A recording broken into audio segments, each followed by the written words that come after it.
Se houver algum irmão sem a Bíblia, que um membro da igreja chegue lá pertinho dele, pertinho dela, e assim abençoe o seu vizinho. Atos, capítulo 2, versos 41 a 47. Vivendo em comunhão. A Bíblia diz que foram batizados os que receberam a palavra, e naquele dia agregaram-se quase 3.000 almas, que perseveravam na doutrina dos apóstolos e na comunhão, no partir do pão e nas orações. Em cada alma havia temor, e muitos prodígios e sinais eram feitos pelos apóstolos.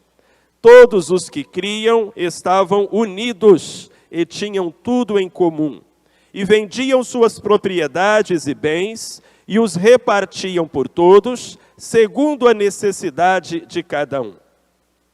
E perseverando unânimes todos os dias no templo, e partindo o pão em casa, comiam com alegria e singeleza de coração, louvando a Deus e caindo na graça de todo o povo. E cada dia acrescentava-lhes o Senhor os que iam sendo salvos. Eu acredito que essa igreja, cujo retrato é pintado por Lucas, aqui no livro de Atos, no capítulo 2, é a igreja dos sonhos de qualquer crente. Talvez até mesmo a igreja dos sonhos do fundador da igreja, o Senhor Jesus Cristo. Porque ela apresentava tantas qualidades, e dentre essas qualidades, uma que saltava aos olhos, era a qualidade da comunhão. Irmãos e irmãs que viviam em comunhão. A palavra comunhão, usada aqui nesta passagem, é a palavra grega koinonia. A primeira vez que essa palavra aparece no Novo Testamento é aqui, nesse texto, nessa passagem, mas certamente não é a última vez em que a palavra aparece. E a koinonia, a comunhão, era uma das marcas da igreja primitiva. Tertuliano, escrevendo no século II, quando os crentes eram perseguidos, lançados na arena do Coliseu, mortos por sua fé, diz que, embora os pagãos perseguissem os cristãos, eram forçados a reconhecer as suas virtudes. E um pagão, perseguidor feroz da igreja, disse o seguinte: como se amam esses cristãos?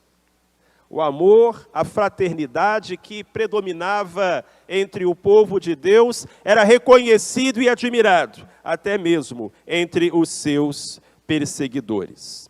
No versículo 46, nós lemos que o Senhor estava abençoando constantemente estes servos e servas do Senhor, os quais perseveravam unânimes todos os dias no templo, partindo o pão em casa, comendo com alegria e singeleza de coração.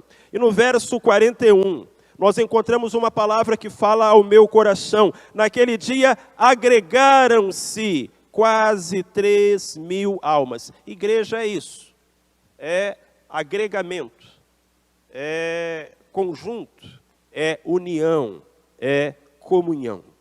Tenho certeza de que as coisas não mudaram nestes 2.000 anos. A vontade do Senhor da igreja continua sendo que os crentes vivam em comunhão. E há bons motivos para isso. Irmãos, devemos viver em comunhão, por exemplo, por causa da doutrina. Sim, por causa da doutrina. Os irmãos repararam que logo no comecinho do versículo 42, nos é dito que os crentes ali em Jerusalém perseveravam na doutrina dos apóstolos. Eles se reuniam, estavam juntos, eles congregavam para aprender, passar adiante e praticar o ensino dos apóstolos, que não era outro senão o ensino do próprio Senhor Jesus Cristo. Era muito importante que aquelas pessoas estivessem juntas, porque apenas estando juntas poderiam estudar a palavra de Deus, entender a palavra de Deus, divulgar a palavra de Deus e preservar a palavra de Deus. Amados, já imaginaram se os crentes lá do passado não tivessem perseverado na doutrina dos apóstolos, na sã doutrina, no ensino do Novo Testamento, na palavra de Deus? Se eles tivessem permitido que ensinos errados, que heresias furtivas, que falsos ensinamentos tivessem medrado na seara do Senhor, meus queridos, o que nós teríamos hoje, 2000 anos depois, não seria o cristianismo, seria uma outra crença. Talvez estivéssemos abraçando uma mentira e não a verdade que aquele povo que se reuniu, que se comprometeu, defendeu. E muitas vezes defendeu até a morte, até o sangue. Por isso que a gente precisa congregar. A gente precisa congregar para poder perseverar no ensino dos apóstolos. Isso hoje é menos necessário do que naquela época? Não, amados. Porque o que percebemos hoje é exatamente uma série de ataques aos ensinos dos apóstolos, uma série de ataques às doutrinas que foram entregues aos santos, uma série de ataques à santa palavra de Deus. Muitas vezes, os maiores riscos que o cristianismo corre não vêm dos seus perseguidores, mas daqueles que falsamente o professam. A gente tem que perseverar na doutrina dos apóstolos, que é o Novo Testamento, que é a palavra de Deus. Eu falo isso porque os tempos do fim se aproximam, o espírito do anticristo já opera, e muitos falsos profetas têm se levantado. E o que esses falsos profetas têm em comum é que se chamam de pastores. E você pode encontrá-los no YouTube, você pode encontrá-los nas mídias sociais, mas o que eles pregam não é a palavra de Deus, não é a doutrina dos apóstolos. É apenas o que as pessoas querem ouvir. É apenas o que a moda da sociedade pede. E é muito triste ver que com essa atitude, lobos em pele de cordeiro desencaminham multidões. É por isso, irmãos, que temos que congregar. Porque unidos na escola bíblica dominical, como disse a nossa irmã, nos cultos, nós temos a oportunidade de separar o joio do trigo e de perseverar na doutrina dos apóstolos. Há uma anedota sobre um homem que cultivava melancias. E ele tinha um campo de melancias. E ele tinha muitas melancias. E ele esperava fazer um bom dinheiro vendendo aquelas melancias. Mas ele se deparou com um problema. Toda noite, alguém estava pulando a cerca e roubando melancia. E ele dava pela falta dos frutos. Às vezes, o ladrão roubava uma melancia, outras vezes roubava duas. Vocês sabem que melancia não é troço fácil de carregar? Então o ladrão não roubava muito, mas roubava sempre. Toda noite sumia uma melancia. Quando o fazendeiro chegava de manhã, ele ia no campo, ele contava, estava faltando uma. E ele disse, eu tenho que dar um jeito nisso. E ele teve uma ideia. Então ele fez uma tabuleta. E ele colocou a tabuleta ali no campo. E escreveu na tabuleta o seguinte, uma dessas melancias está envenenada. Pronto, resolvi o problema. Porque a hora que o ladrão entrar, uma das melancias está envenenada, ele não vai saber qual é, então ele não vai levar nenhuma. E no outro dia de manhã, ele se aproximou e foi contar as melancias e não faltava nenhuma. Aí ele pensou, meu plano deu certo, Só que aí ele foi ver a placa. E alguém tinha riscado por cima da placa e escrito: 2 destas melancias estão envenenadas. Resultado: o homem perdeu toda a colheita, porque agora ele também não sabia qual era a melancia que estava envenenada. Oh, povo de Deus, tem muita melancia envenenada por aí. E alguns, na boa fé, têm aberto as suas bocas e engolido este veneno. Jesus disse: errais por não conhecerdes as Escrituras, nem o poder de Deus. Então a comunhão da igreja é importante para que a gente não se deixe enganar, para que a gente não ingira veneno, para que a gente permaneça na doutrina dos apóstolos, ou não poderemos chamar a nós mesmos de crentes em Jesus Cristo. Há uma segunda razão pela qual a comunhão é indispensável, por causa da oração. Olha como termina o versículo 42. Diz que eles perseveravam não apenas na doutrina dos apóstolos, mas também na comunhão, na koinonia, no partir do pão e nas orações. A gente precisa estar junto, porque quando a gente está junto, a gente ora uns pelos outros. E quantos de nós aqui poderiam dar experiências de curas, livramentos, restaurações, porque a igreja do Senhor orou por nós? Passamos pelo vale da sombra da morte, nos defrontamos com necessidades e perigos, mas tínhamos uma igreja, uma comunidade de fé, da qual fazíamos parte. E essa comunidade de fé orou por nós, segurou a outra ponta da corda, enquanto descíamos até o fundo do poço. E dali fomos resgatados para a honra e glória do nosso Senhor e Salvador, Cristo Jesus. Aquela igreja fazia isso. Aquela igreja orava. Quando aquela igreja orava, o templo tremia. Quando aquela igreja orava, as portas das prisões se abriam. Quando aquela igreja orava, milagres aconteciam. Quando aquela igreja orava, mortos ressuscitavam. Quando aquela igreja orava, missionários eram protegidos. Quando aquela igreja orava, multidões se convertiam. Era uma igreja que perseverava na oração.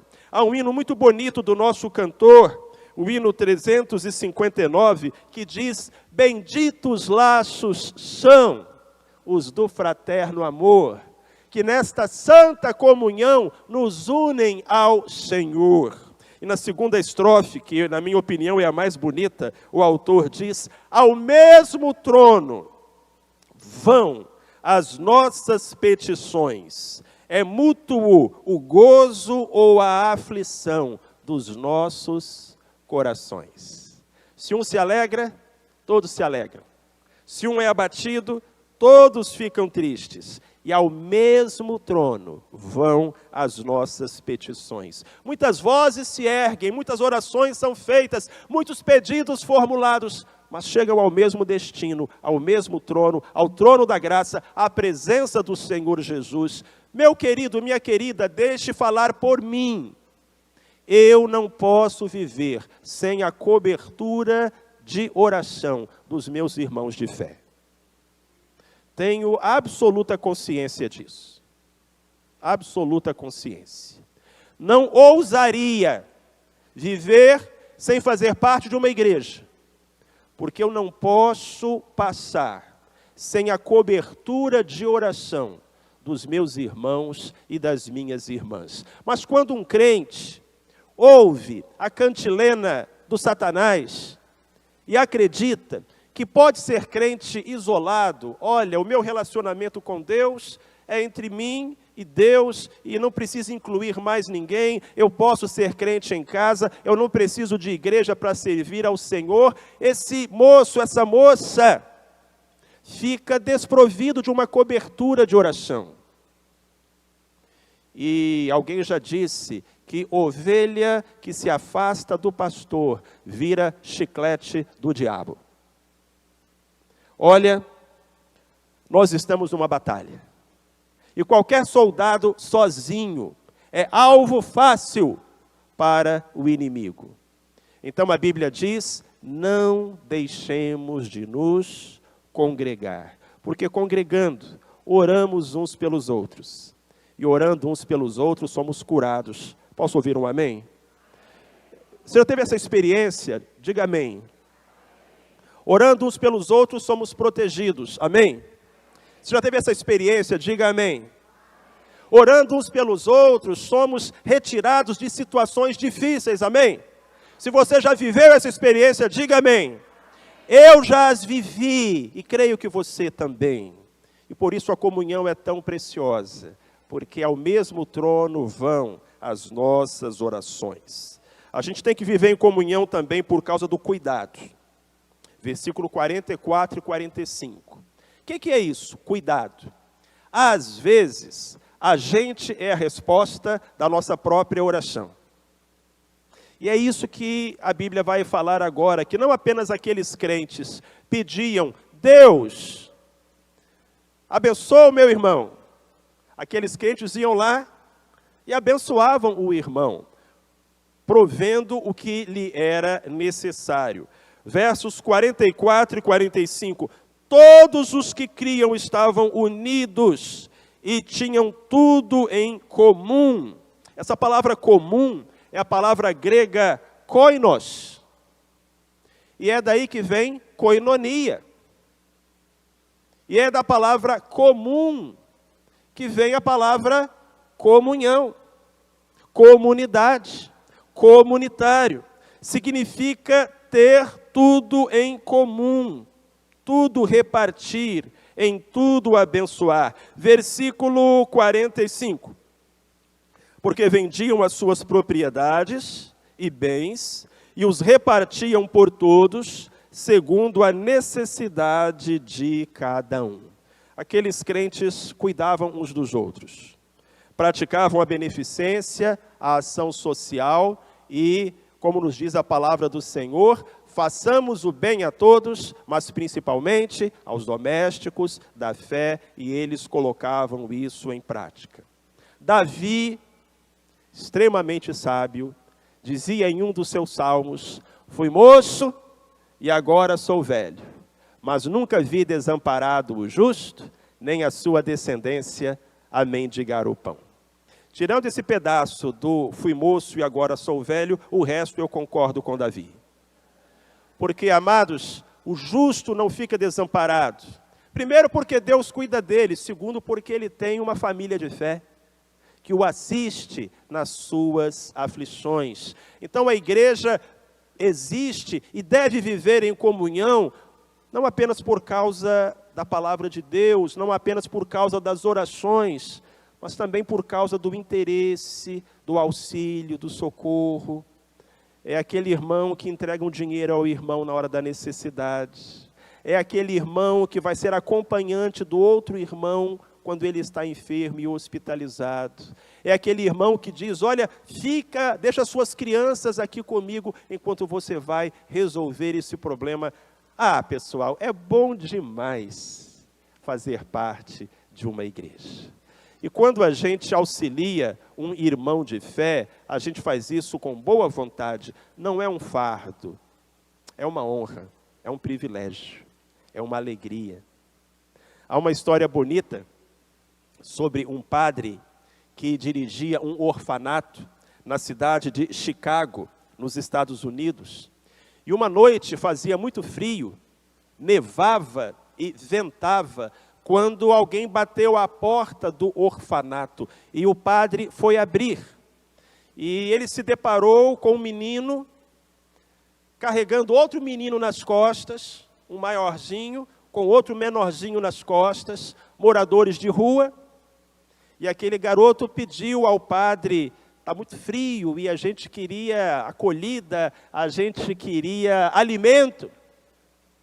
E o padre respondeu para o rapazinho, claro, podem entrar, entre logo. Não deve ser fácil para você andar por aí com esse peso nas costas. E o menino respondeu, ele não é um peso, ele é meu irmão. E esse é o sentimento do crente. ele não é um peso. Ele é meu irmão. Para o crente, o irmão não é peso. Para o crente, quando ele ajuda, quando ele socorre, quando ele se envolve, quando ele ora, quando ele intercede, está fazendo isso com alegria, porque está fazendo para o seu irmão. Então nós louvamos ao Senhor por isso. Mas o texto é tão rico, amados, ele nos dá mais um motivo, mais uma causa para nós vivermos em comunhão por causa do evangelismo. Porque quando nós vivemos em comunhão, é mais fácil para nós levarmos almas aos pés de Cristo. A palavra do Senhor termina o capítulo 2 com o verso 47, dizendo que louvavam a Deus e caíam na graça de todo o povo, e cada dia acrescentava-lhes o Senhor os que iam sendo salvos. Todo dia tinha conversão naquela igreja. Por quê? O segredo está no versículo 46. Eles perseveravam unânimes todos os dias no templo. Em que dias da semana eles iam ao templo? Todos. Agora você sabe que tem crente que é domingueiro. Ele só vai à igreja se for no domingo. E ainda escolhe o culto da manhã ou o culto da noite. Eu costumo dizer que eu venho à igreja 2 cultos porque não tem 3. Se tivessem 3, eu viria aos 3. E parece que o povo daquela época gostava de culto também, irmãos. Porque a palavra do Senhor nos diz que eles perseveravam unânimes todos os dias no templo.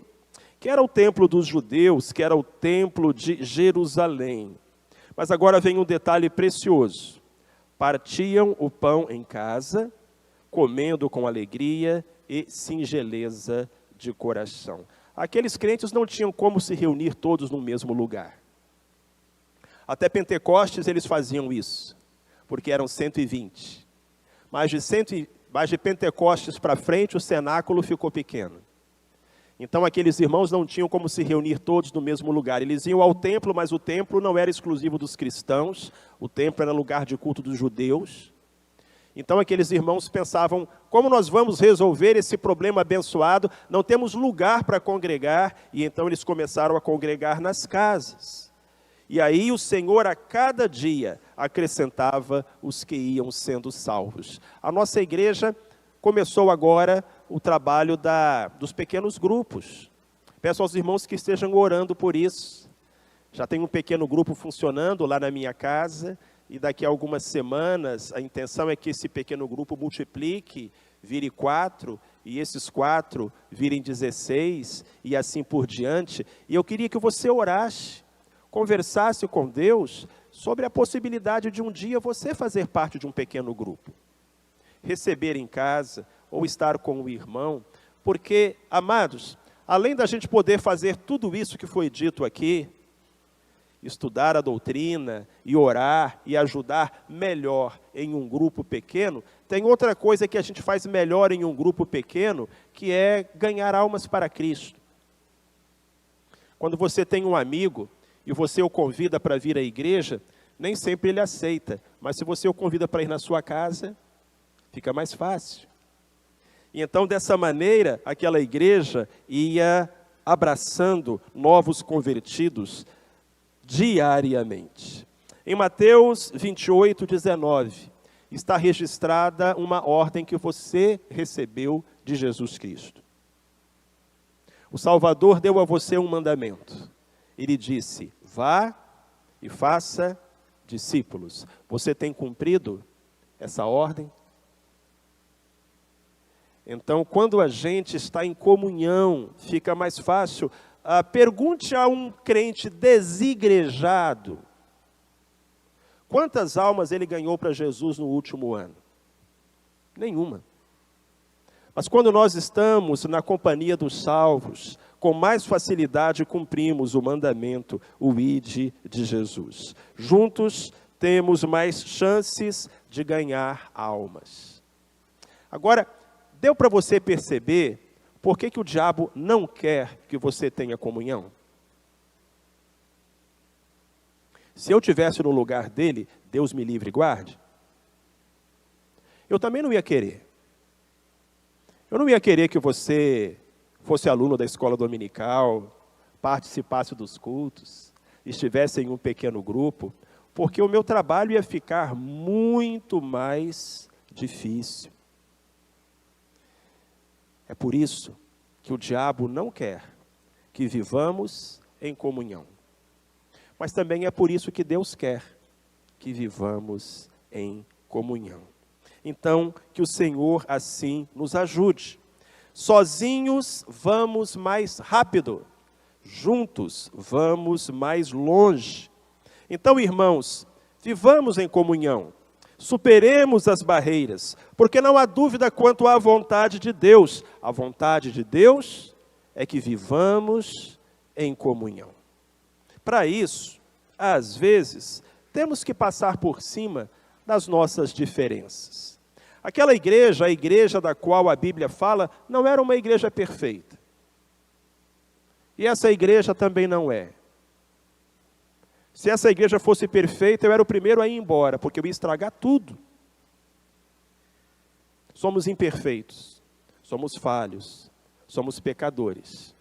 E às vezes, para manter a comunhão, a gente tem que dar um desconto, passar por cima. Amados, perdoar. Esse é o preço que a gente paga para ter comunhão. Mas vamos combinar, é um preço tão pequeno, perto daquele que Jesus pagou, para que existisse igreja, para que eu e você pudéssemos nos chamar de irmãos. Então, vamos aceitar o desafio? Vamos viver em comunhão?